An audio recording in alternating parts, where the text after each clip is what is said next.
Assalamualaikum warahmatullahi wabarakatuh. Wilujeng enjing sadayana Bapak jeung Ibu guru anu kusim kuring dipika hormat sareng rerencangan sadayana anu kusim kuring dipika cinta. Langkung ti payun mangga urang sanggakeun puji sareng syukur ka Allah Subhanahu wa taala anu parantos marengkeun urang sadayana dugi ka tiasa patepang dina ieu acara. Alhamdulillah urang tiasa kempel di ieu tempat dina kaayaan sehat wal afiat.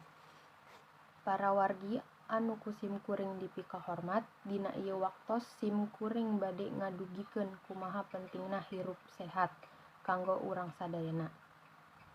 Urang sadayana kedah atanapi wajib ngajagi lingkungan sareng awak ngalira sangkan ditebikeun tina sagala rupi panyakit. Saupami sadi dinten urang ngajagi kabersihan, awak urang bakal bersih atanapi suci tina kokotor.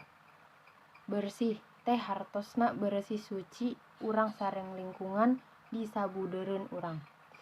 Urang kedah mika cinta kana kabersihan supados manah urang oge suci sareng bersih. Para hadirin sadayana rupina dicekapkeun sakitu anu kapihatur, kirang langkungna mugi tiasa dihapunten. Wassalamualaikum warahmatullahi wabarakatuh.